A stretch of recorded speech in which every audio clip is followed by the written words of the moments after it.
You know I love you down, but I can't miss you if you're always around. Yeah. You know I love you down, but I can't miss you if you're always around. I'm feeling a little boxed in. May I get a minute to reassess my space? I'm getting a little claustrophobic, and there's nothing like a moment to get back to your quiet place.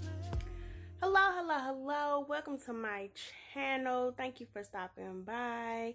Please like, share, and comment, and subscribe.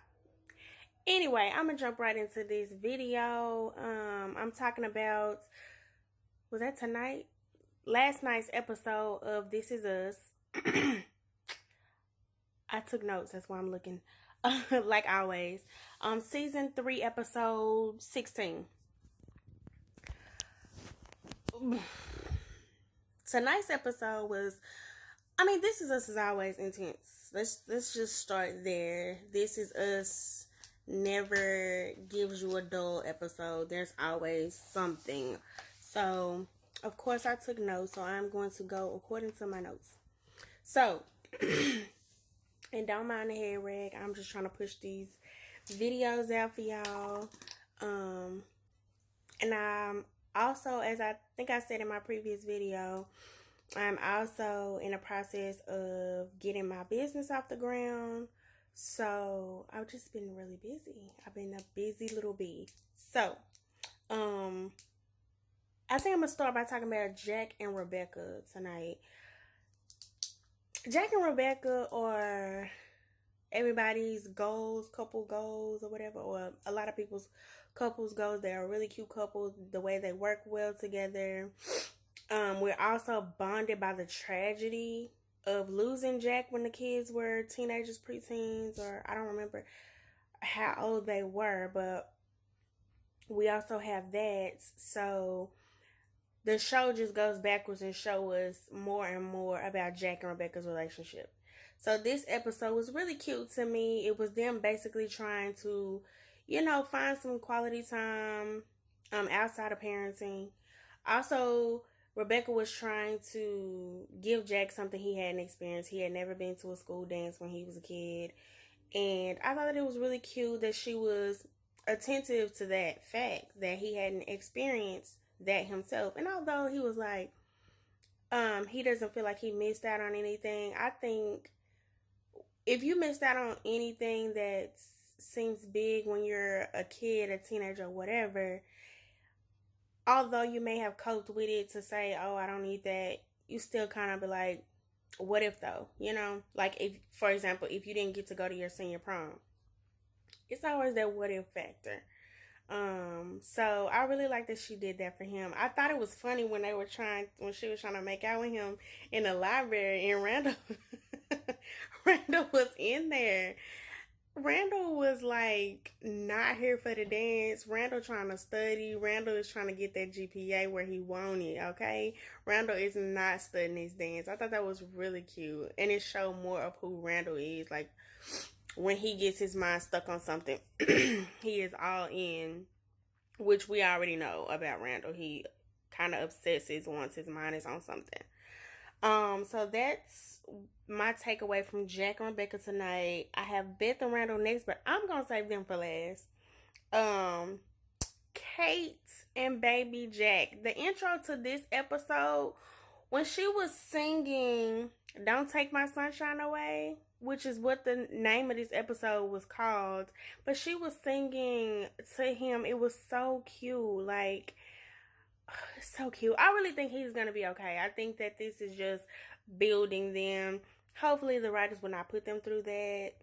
Me personally, having gone through something similar, not necessarily a premature baby in an incubator, but a stillborn, I understand the space that they're in, and I really hope that baby's okay. And I know it's just a TV show, but a lot of people go through this. A lot of people lose babies before they get to enjoy their children, and I think sometimes the people around you don't fully understand, and so eventually they forget, or they're like nonchalant to it, sort of like, oh, I'm sorry that you went through that. But it's kind of like, I get it, it's kind of like you don't know what to say.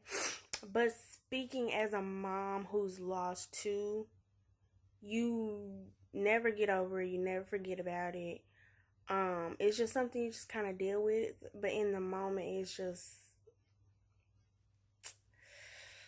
unbearable. So I really hope that baby Jack is going to be okay. I think he's going to be okay. I think that they're just showing this aspect of something that some parents go through when having a baby. Not everybody has healthy babies right off the bat. So, and also, as about Toby and Kate, I like that they showed two different parents' approach. Whereas Kate was like not leaving his side. She was right there. She was showing him that she was happy he was there, showering him with love. Whereas Toby just kind of not knowing how to handle it, he just kind of like took off for a minute. He just needed a breather. I think that was nice the way that they showed that, because that is factual. Like, you don't know how you're gonna respond. You could be on the same page with your partner, or you could not be on the same page with your partner, husband, whatever. Y'all could be on the same page, y'all could not. Everybody handles trauma differently, because that is a trauma. Then Zoe and Kevin. I don't really know how I feel about Zoe and Kevin. I feel like Zoe is pushing herself. I think she loves Kevin, but she's pushing herself to be something she's not used to. Like, which is all in. Because, like she told us before, she normally dips. She normally just, things start getting tough and she out, you know. And Kevin has been doing some stuff that maybe she should dip, you know. But she been trying to stick it out. Now, with the bomb she dropped on tonight's episode, which was that she does not want children ever. Kevin, that's I think you need more than an hour or two to think about that. Like, she said never. So, it's a possibility that you can never change her mind. And then that could be a rift between you. Like, me personally, I couldn't be with somebody who doesn't want children, but that's just me. And I feel like if you're the type of person who've always visioned yourself as a parent, you can't get with someone who doesn't want to be a parent, never wanted to be a parent. That's just not going to work out. Like, maybe later on they could change their mind, but maybe they won't. And then what? Then you've wasted all this time with somebody who will never come around to what you really want, which is a family. And granted, you and your spouse can be a family, just the two of you. But if you're what did I just say? If you're the type of person who's always wanted to be a parent, it's just not wise to get with somebody who does not want to be a parent and never wanted to be a parent. My opinion. Then Kevin and Sophie, they kept hinting at the whole Kevin and Sophie thing last episode. I really didn't think nothing was gonna come of that because of the way he left. Like, Sophie, she wasn't trying to check for that. Like, Kevin really, really hurt her, and that was not his first time hurting her. And she told him when she gave him that second chance that was gonna be it. And I believed her when she said it. I'm really happy for Sophie because, as we know, spoiler alert, Sophie is engaged. If you did not watch this episode, I probably should have said that in the beginning, but no. If you didn't watch this episode, sorry.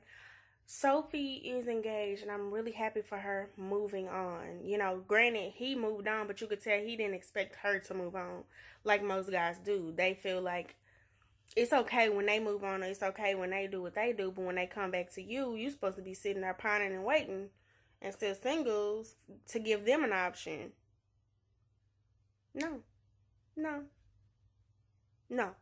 I like that she still had a conversation with him, which shows that she's at peace with the situation. She had forgiven him, not for him, but for herself, and so that she can move on with whoever it is that she's engaged to.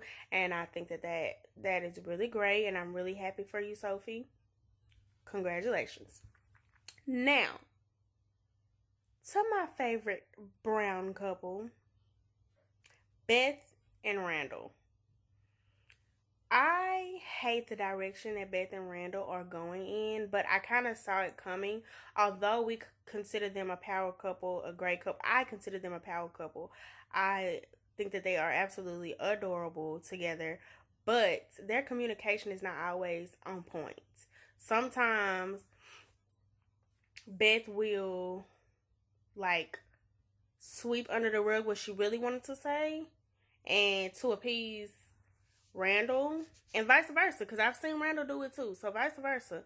But now you both are chasing a dream at the same time, and it's clashing because you're not communicating.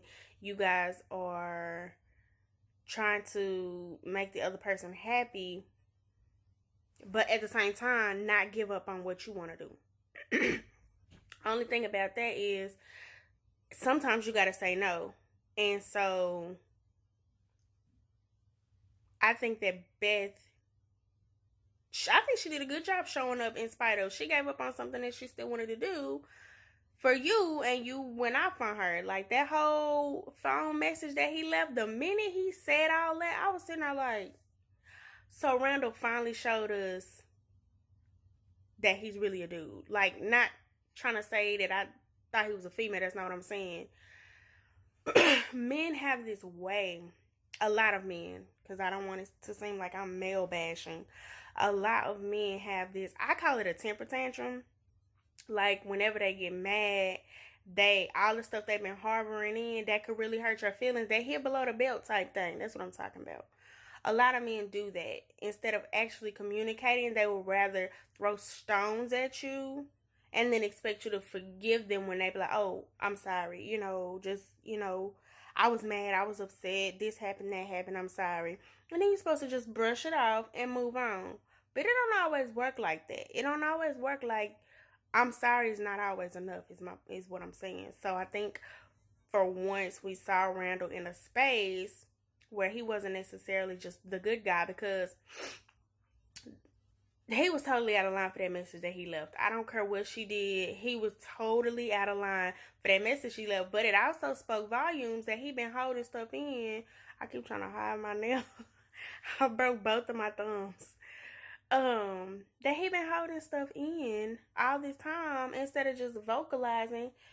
Yes, you may want to be supportive, but still be honest. You know what I'm saying? Like in those moments, let's talk it through, because we got a lot on our plates, and if we're not vocalizing what's going on, you will have a bomb to erupt like they did tonight or last night, whichever night.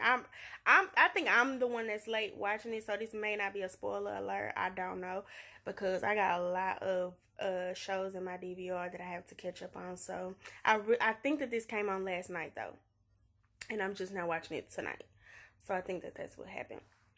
So that is my take on them. Oh, also next week, they showed us the clip for next week, and we're going to see more into their start and the duration of their relationship. I'm very intrigued to see that, because Beth said something last night. She said their whole relationship has been about her doing what he wants. I can kind of see that, even though Beth has come off as really strong and really stern, I can kind of see that. So I'm interested to see her perspective of what she means, because I think that next week's episode is going to kind of show us more of what she was talking about. So I am amped to see that. And that is all for me on This Is Us latest episode. So if I missed anything that you wanted me to touch on or that stood out to you, leave it in the comments section. And until next time, did you subscribe? I mean, we've been sitting here having this chit chat this whole time. I know you hit that subscribe button. If not, go ahead down there and click that subscribe button. Tap that little notification bell so you can get a notification every time I upload. Until next time, I holla. You know I love you down, but I can't miss you if you're always around.